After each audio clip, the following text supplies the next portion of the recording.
Okay, so welcome to the Sustainable Doctor Framework free webinar. This is going to last for about an hour. I'm going to start by telling you a little bit about who I am, give a whistle-stop tour of the book, talk a little bit about what I'm going to do next, give you opportunity to ask questions. I'm going to do a bit of mindfulness, and then I'm going to do something called the horse speech, which will become apparent later. So if you don't know me, my name's Emma Leivesley. I'm a wellbeing and burnout coach. I'm also the author of the Sustainable Doctor Framework, and I'm a speaker too. I'm also a qualified hypnotherapist, CBT therapist.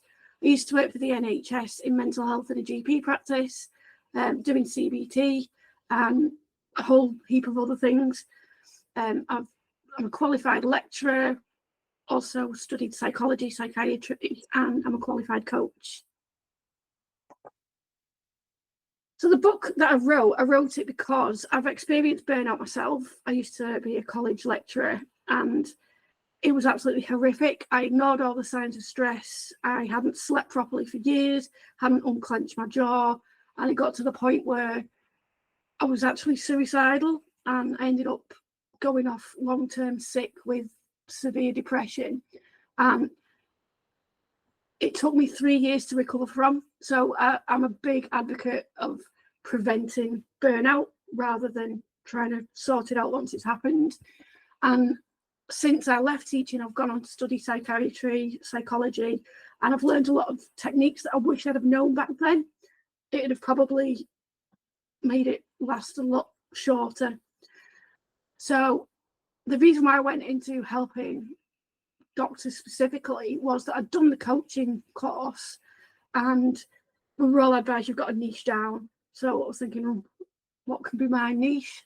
And I was working in primary care and seeing a lot of my colleagues really, really stressed. And then I thought, you know what, I'm going to help healthcare professionals. And I wanted to write a book. And because I'd seen a lot of doctors that were presenting with similar things that were quite different to everybody else, I'd developed a one-to-one program that I was doing. And I read some horrific statistics about suicide in doctors. And that's why I decided to niche down further into helping doctors. So it's based on 5 phases: reflection and redesigning, prioritizing and planning, building resilience, but the actual definition of resilience, which I'll talk about a bit later, integration and mastery, and paying it forward.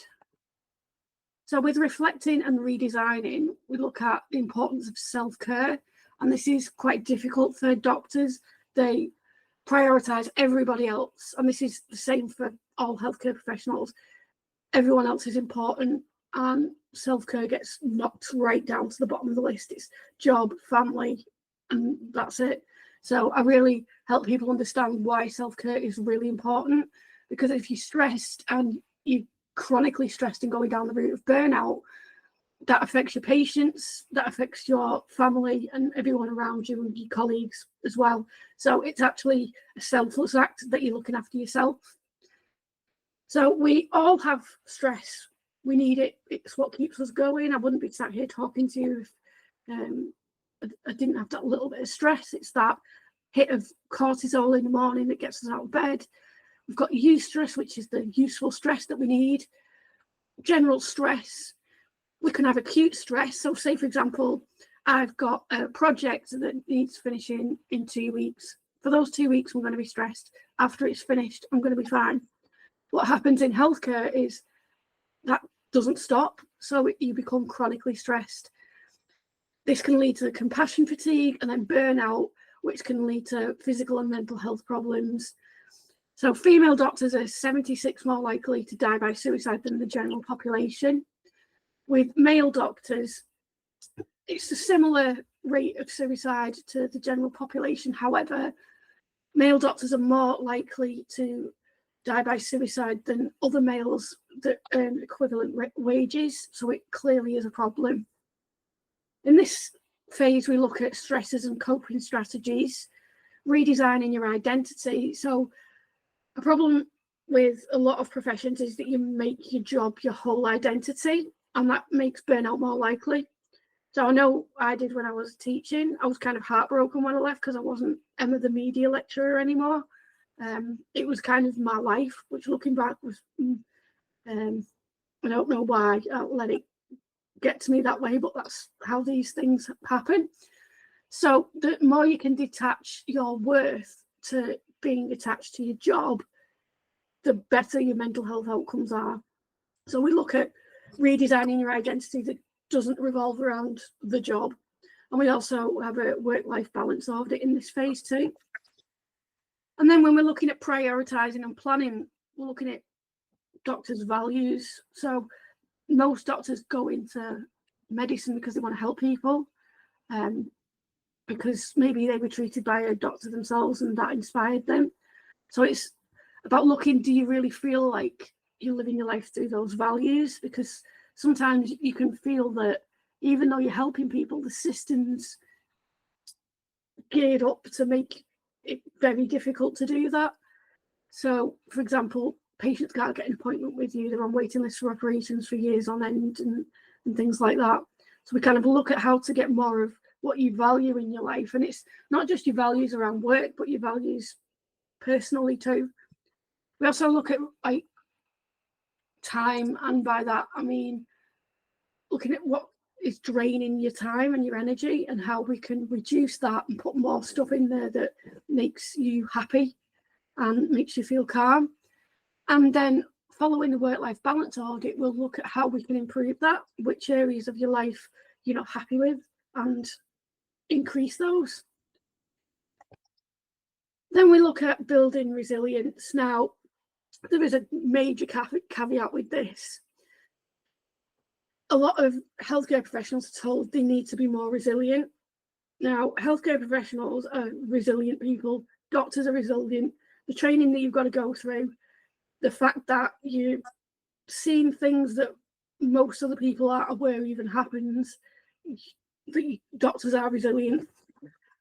What has happened is the word resilience has been changed. So resilience is all about coping with changes or things that you need to cope with that's day to day. Or it could be like, say, for example, you've got a particularly difficult 2 weeks. What resilience isn't supposed to be is continuous bombardment of workload you can't cope with. So we're reclaiming the word resilience for what it's supposed to be. It's not supposed to be long-term putting up with stuff that you shouldn't be. We look at healthy daily habits, so things like diet and hydration, which is easier said than done when you're working long shifts. Improving sleep, getting regular exercise on a daily basis, doing daily mindfulness, glimmer seeking. So that a glimmer is like the opposite of a trigger. So a trigger makes you feel bad, scared, sad. A glimmer makes you feel good and connected and safe. So things like ringing up your best friend, going chatting to somebody when you're feeling really stressed, having people thank you, that kind of thing. And also I'm big on promoting laughter because it reduces cortisol levels, but it also increases oxytocin levels. So you feel more balanced, more psychologically safe, and it helps you beat the stress too. So laughter is very important. I also get people to set daily, weekly, and monthly non-negotiables. So that's things that you're not going to negotiate with. So say, for example, my daily non-negotiable is that I do mindfulness every day when I get home from work. If somebody then asks me to do something during that time when I'd normally do the mindfulness, I'm going to protect it. I'm going to say, no, I can't, I can do it later. The person you've really got to protect the non-negotiables from is yourself. So not letting it drop because you've got an excuse not to do it. So say, for example, I go for a daily walk, 15 minutes, and I'm like, oh, it's raining, or ooh, I'm feeling too tired today. So it's protecting those non-negotiables from other people, but also yourself too. And I do an exercise called the Perfect Day Off exercise, and this is something that you can do later if you want to. I haven't really got time to do it with you now, but it's imagining that you've got the perfect day off, and it's within the realms of possibility. So you're not on holiday in the Bahamas, you've not got an extra million pop up in your bank account, and it's thinking, what would you do on that day off? What time do you want to wake up? What do you want to be doing? Who do you want to be there? And writing it down. And then over the space of a week, you've then got to fit in 3 things from that list. And that can be helpful because it kind of highlights what you really want to be doing if you could. And then you can work toward actually doing them. Okay, so phase 4 then, the integration and mastery. We basically spend about 4 weeks more if needed on a one-to-one program of getting all of this working, and so it's a habit rather than something that you've got to think about. So we do things like habit tracking, work on feeling safe in unsafe situations. So when you're stressed, it's because your brain thinks that there's a threat, so it feels unsafe. So what we do is look at ways to make your brain realize that actually you are safe. We look at managing stress as it's happening, tackling cognitive distortions, so that's unhelpful beliefs that aren't true that we have about ourselves, other people, and the world. And also we do breathing and mindfulness too, which helps reduce stress levels and improve things like decision making and emotion regulation. And then phase 5 is pay it forward. So the reason why I've added this in, it's kind of like see one, do one, teach one. See you forwarding the skills that you've learned to other people. 1, it reinforces it for you to do that. 2, basically, I can help people on an individual level, but there's so much going on systemically that unless that changes, people aren't going to stop being stressed and burned out. So the more people that are around with this, the better, because it really does need to change. It's kind of like creating a quiet revolution. Doctors who are going to be more strict with the boundaries, who are going to prioritize their own mental health first, because nobody else does. You're the only one that can prioritize it.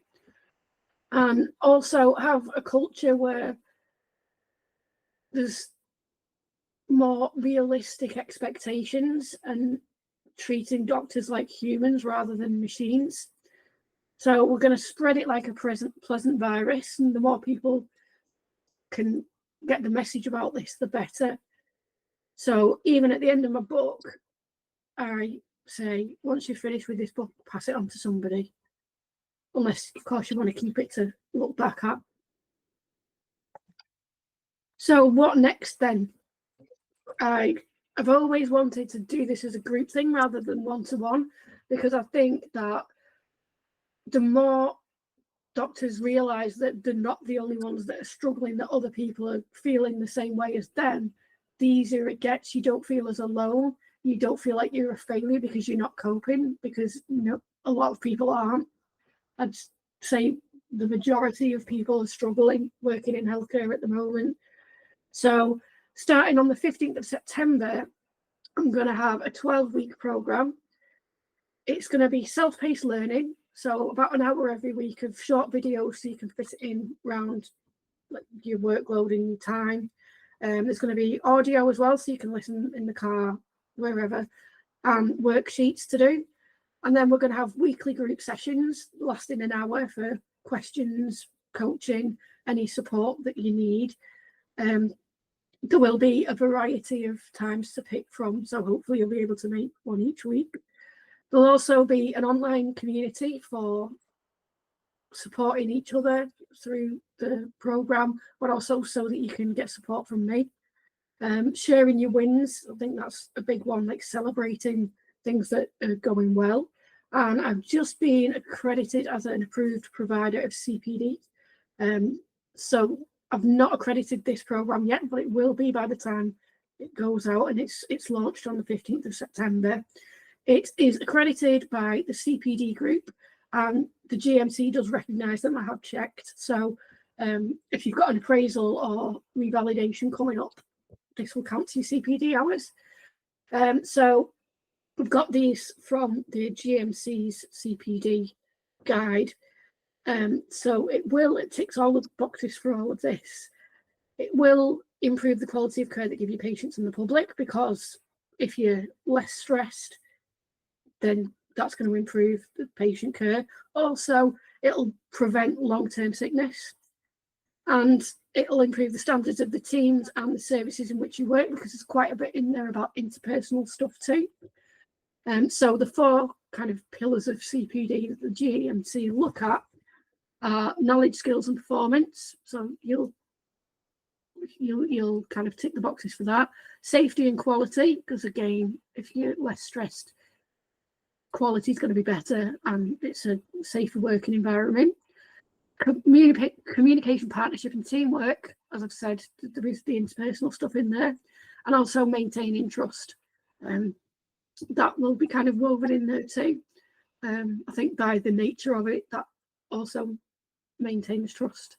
So if you've got, not a lot of places have this, but some do, if you've got any ring fence money for CPD in your organisation and you want to spend it doing something worthwhile that isn't like your typical compulsory stress management courses, because there's absolutely no toxic positivity, no blaming, because it's not your fault that you're stressed or burnt out, and acknowledging that the system is a problem and not putting it all on you as well.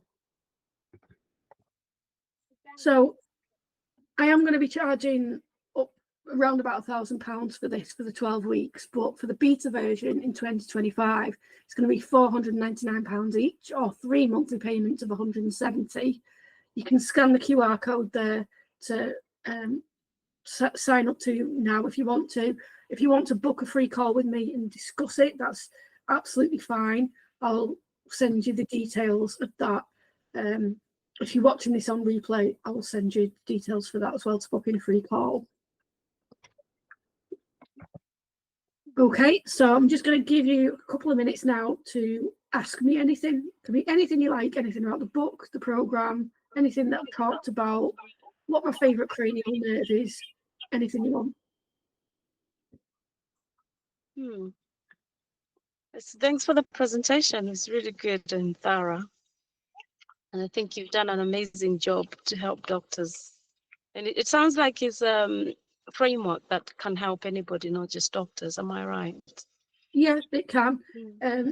In the book and this, there is quite a bit that looks at the things specifically that doctors struggle with at different stages, such as in the UK, the foundation years training and some of the speciality training. You can end up being flung around different parts of the country with not a lot of notice.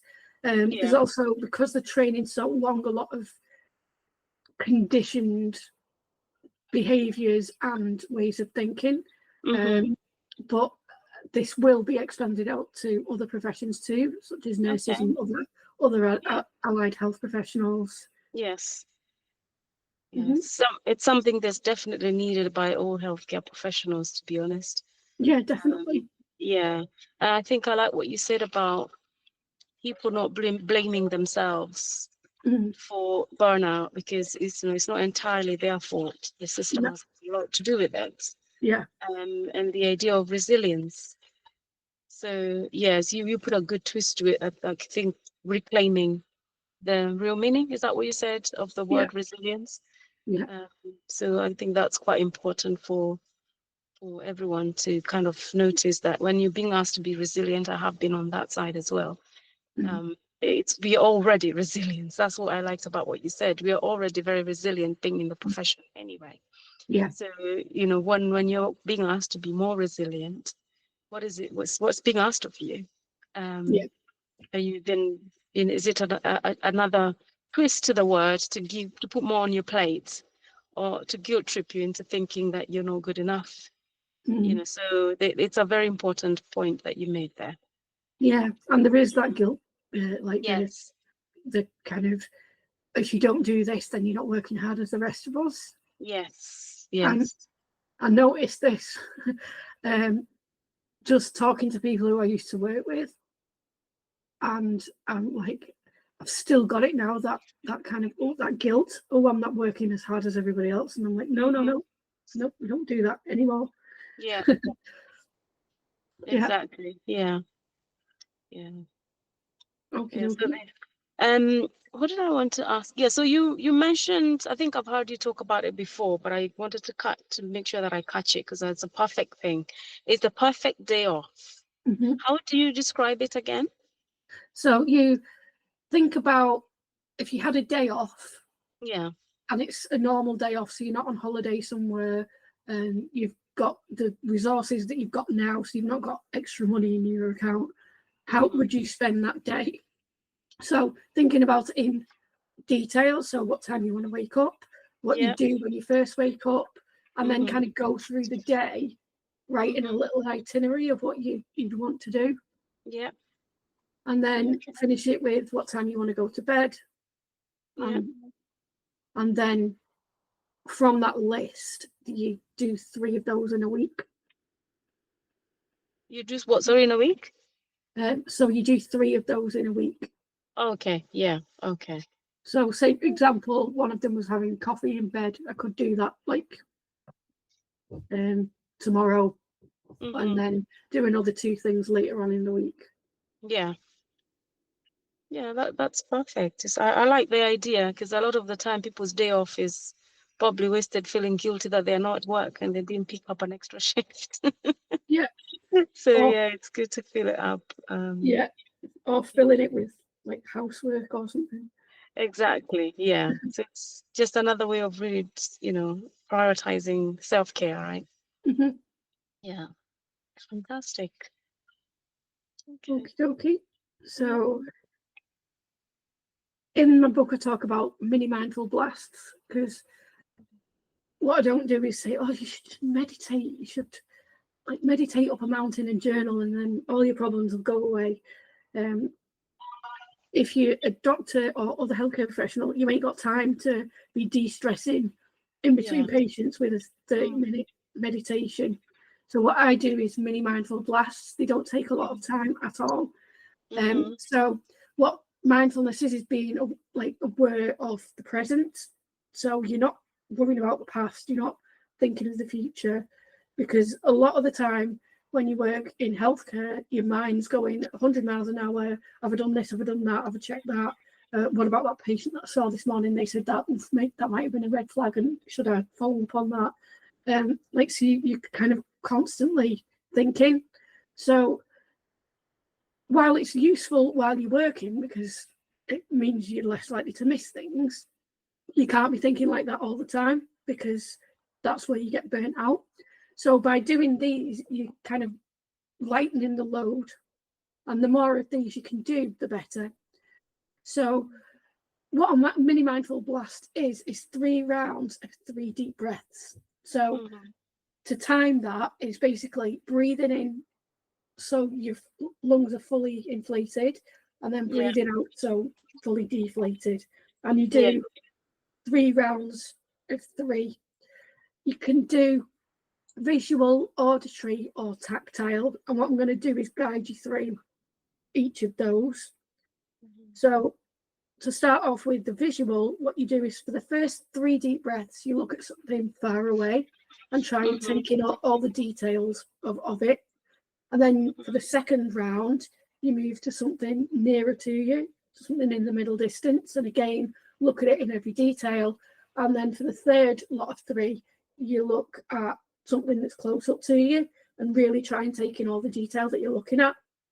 For the auditory, it's the same. So it's listening to a sound outside of the room, then listening to a sound from inside the room, and then listening to the sound of your own breath. And with the tactile, it's just 3 different textures that you're feeling. Okay, so I'm going to guide you through this. We're going to start off with the visual. So if you just start off by taking the 3 deep breaths, just to get you used to the timing.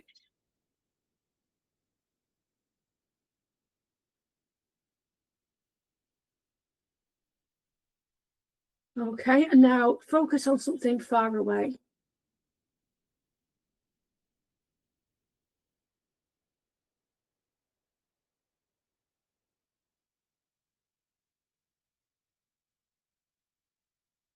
And then focus on something in the middle distance.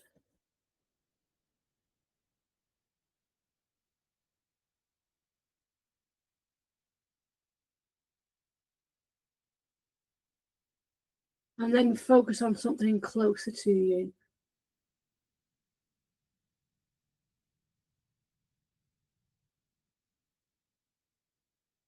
Okay, so close your eyes now. And just focus on a sound far away, so something outside of the room.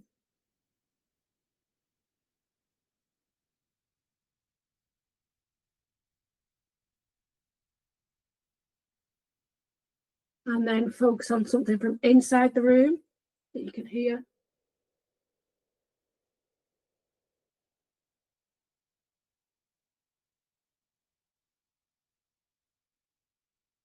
And then focus on the sound of your own breath.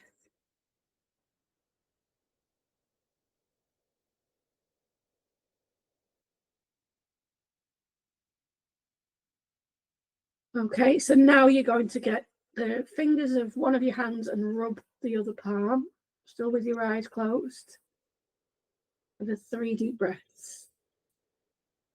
Just feeling every little bit of the texture on your hand.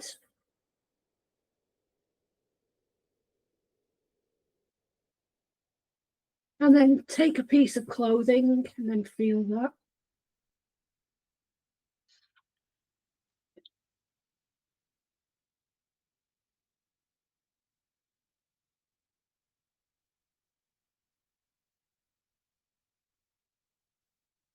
And then if there's any objects around you, just feel that for the next 3 deep breaths.